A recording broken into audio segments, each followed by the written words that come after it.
There's legends, and then there's this man. Would you please welcome from the Bad Brains, HR.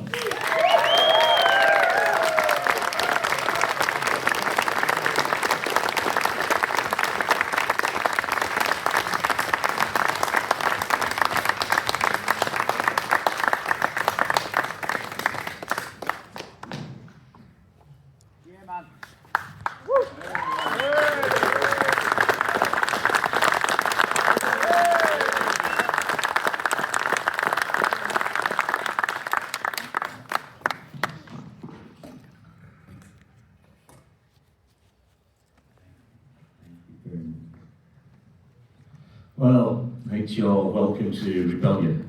Hey man, how you doing? It's really brilliant to have you here. So I want to start off with, people may not know this, but HR was born in my home city of Liverpool. That's something I'm really proud of. But you never, you didn't stay around that long. You left Liverpool at a very young age, yeah? Yeah, I left at 2 years old. Okay, and did you move straight to America? Well, I did a couple of shows since then there, but I haven't lived there since 82, 83. I lived there for a couple of years. Mm-hmm. But I didn't stay long, just about 15, 20 minutes.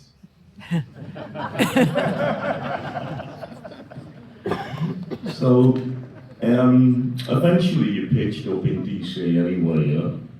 Washington DC. Yes. Yeah, okay. And obviously you're famous for the Bad Brains for having Rastafari in hardcore punk. But what music interested you before you discovered Bob Marley, before you discovered punk rock? Did you have any interest in any other music at that point? Yeah, we were into Return to Forever and Charlie, Brandex, groups like this. Okay, so when did you actually discover the punk thing? And was it the punk thing that you discovered first, or was it the reggae thing? You know, was it Marley, or was it punk that you discovered first? It was the Sex Pistols. Anarchy. Okay, so when did you first realise then that you wanted to join or front a band? Could you say it, be more specific? Well, at what age did you realise that you wanted to front a band, that you thought you could get up and sing in a band? Were you at a young age? About 25, 26. Okay, and that band would have been the Bad Brains? Yes. Yeah, okay. So when you obviously were in the Bad Brains, were you just originally a hardcore punk band before you discovered Marley and Rastafari? No, it was before. Okay, so you obviously decided then to amalgamate the Rastafari hardcore stuff almost straight away then, yeah? Yes, sir. I was working in Keyford's Hospital, which Southeast, and they invited me to a show, and Bob Marley was opening for Return to Forever, and that's when I got involved. Okay, so I want to, as I say, I do want to talk about the reggae thing specifically, because I'm a massive reggae fan myself, like we were discussing backstage there. And I know you converted to Rastafari when you saw Marley. What was it about him that pulled you into it? The philosophy of the group, the songs he sang, the length of his hair, just everything about him. So, I mean, he did have a hell of a charisma, didn't he? He was very charismatic. And he obviously took reggae worldwide. obviously bands that kind of like came after him, like Burning Spear, Tapestry Key, Mighty Diamonds, you know, they were all very religious, very spiritual, which I think is a fair word to say. So, okay, you're in the Bad Brains, you've got Rastafari beliefs. How did that go down when you first step on stage as the Bad Brains for Rastafarians playing hardcore? What was that like in the scene that you were part of at that time? Well, we were radical and was received by the audience in an awe-inspiring way. People would look upon us like, wow, what's going on? Where these cats come from? And what are they doing up there? People didn't think we were serious, but we were serious, and they took us with a grain of salt, and later on they caught on to what we were doing, and that's what led up to the group's history. Were you aware of how influential you were at that time? And not so much influential as very, very original. I mean, I don't imagine there's anyone in the US, and there certainly wasn't anyone in the UK, doing that kind of thing. Were you aware that you were truly, truly original at that point? No, sir. We had heard of other bands like Pure Hell and the Dickies and groups, Sex Pistols, and these groups that had traveled to the U.S. and done shows, but weren't really catching on. And I thought it was kind of interesting that they weren't positive.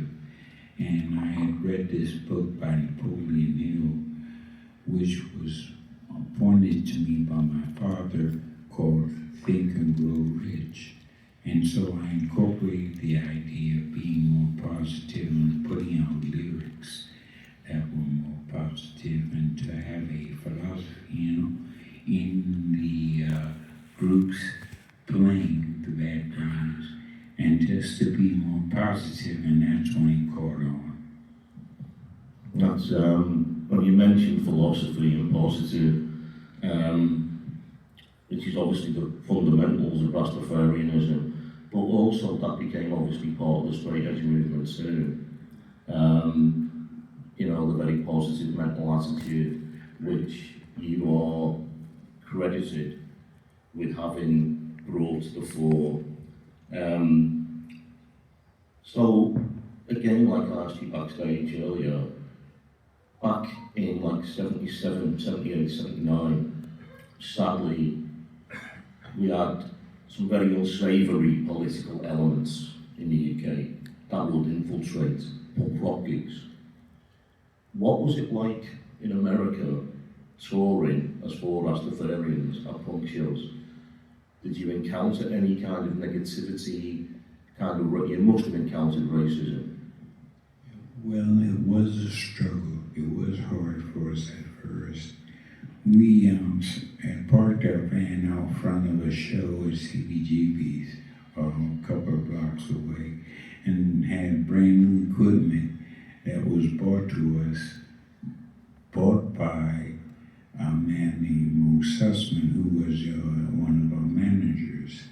And somebody stole the van and all the equipment that was in it. And so what we had to do was ask groups like the Beastie Boys and other groups that had played as CBGBs, could we use their equipment? And they said, yeah, it was okay.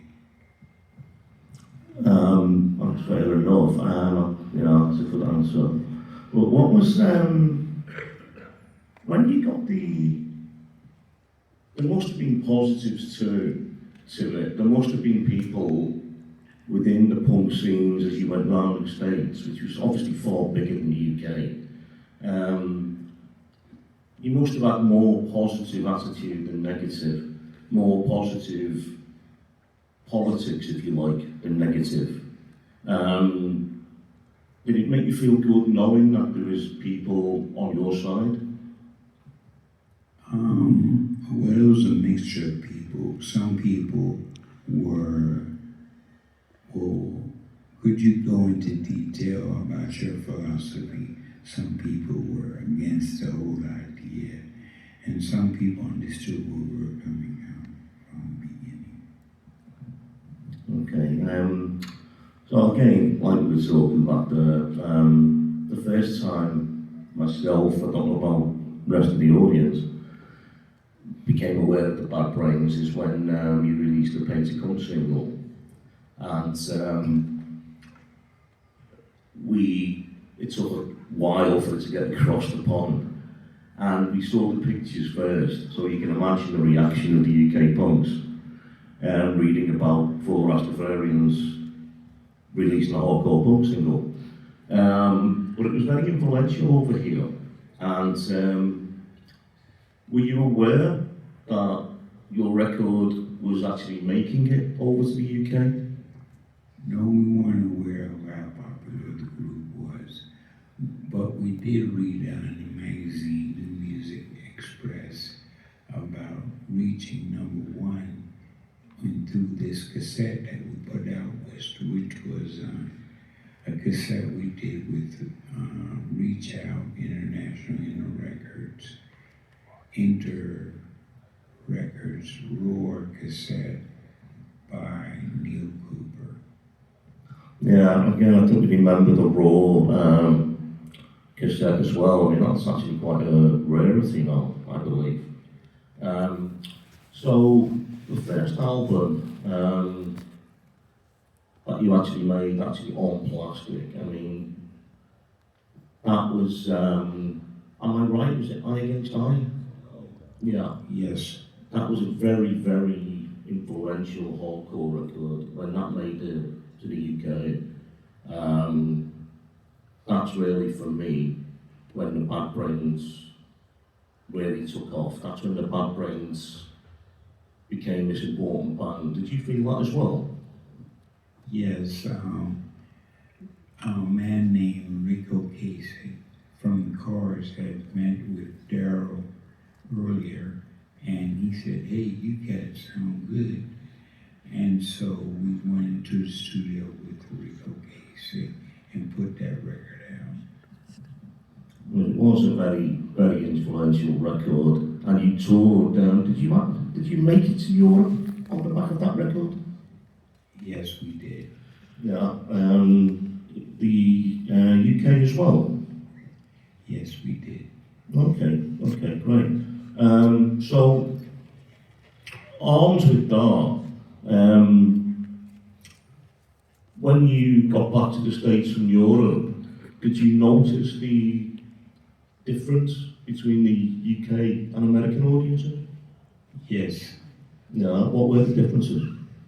Well, the difference was the kids, and they liked our music.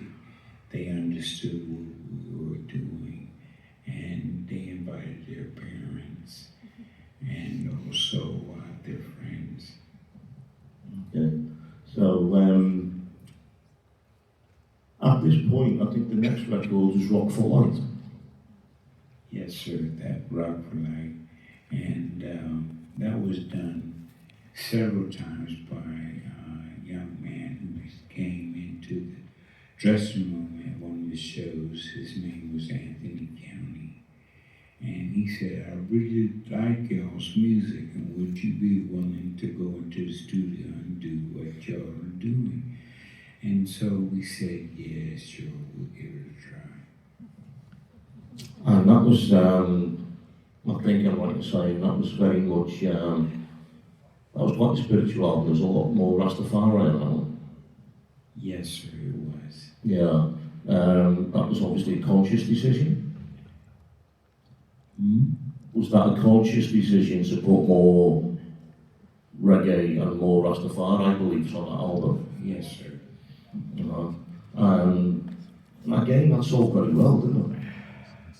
Yes. You know, so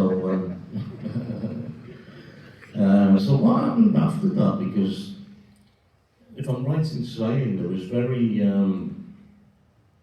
the the band seemed to take a break almost after that. Yes, well, what had happened was some of the kids were smashing up the clubs, and they didn't like what was happening, and they had banned the group from doing shows in DC. And so we said, well, hey, okay, we'll just go up to New York and do our shows. And we started doing shows. At Christmas, the first show we did, Christmas Eve in CBGB's Studio Crystal, and that was our big break. Right, okay. So, I mean, obviously when, you know, you did seem to take a break after that, you were doing solo shows. Did you feel it was important to carry on and take your beliefs out there? Yes. Yeah. Because obviously you did some electrifying shows in the UK and Europe. I've just been showing you some pictures from Liverpool's show in the early 90s. And I remember that gig very well. It was very full. And did you find that you had more freedom as a child than you did in the background? Well, now I think about it, the whole thing was ridiculous. Me and Daryl got in an argument over absolute nothing.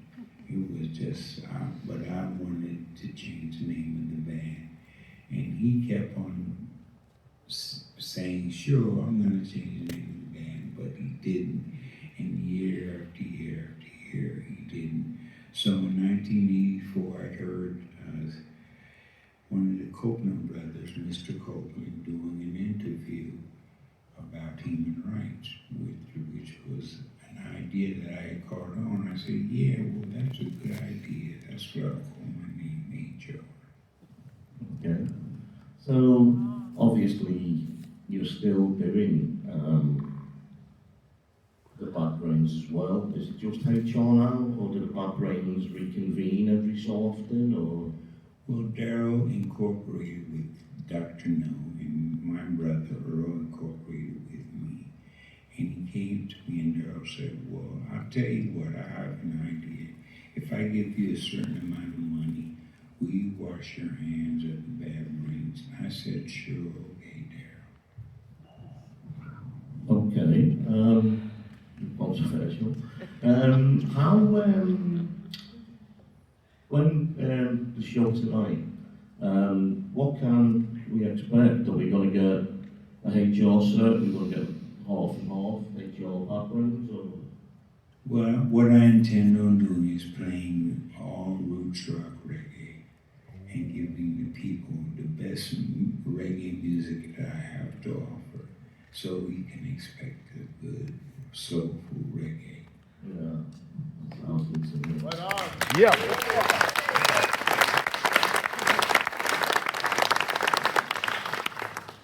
Definitely do it with an arm of yours. Now, one thing I do have to ask you is, because a lot of people at Rebellion, who work at Rebellion, they've worked with you before, and we've been aware that obviously you've had health issues. How are you doing now? How are you feeling within yourself now? Well, I feel good about what I'm doing, but I do have to prepare for determination. And at night I find myself going through some changes, but I don't worry about it because I know that in the morning I'll get a chance to really try and do some good things at the next gig. How about you?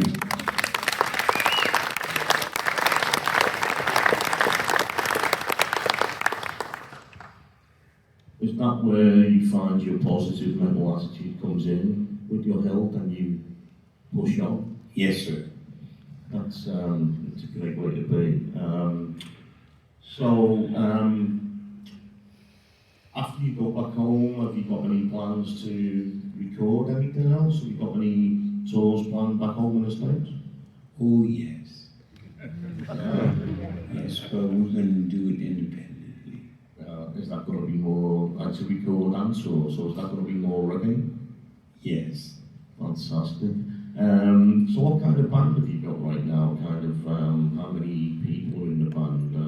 It's a four-person unit. We'll be working with Ezekiel Zakar on guitar, Spike on drums, and also Luke on independent, on bass. Well, I certainly can't wait to hear it. There's one thing I do have to ask, because especially back in the day, there was a lot of DIY and do-it-yourself involved in, especially the American punk scene.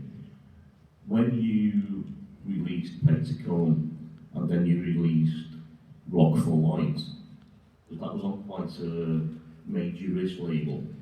It certainly was here, it was on Anagram, I think, in the UK, which was quite a big label in the UK.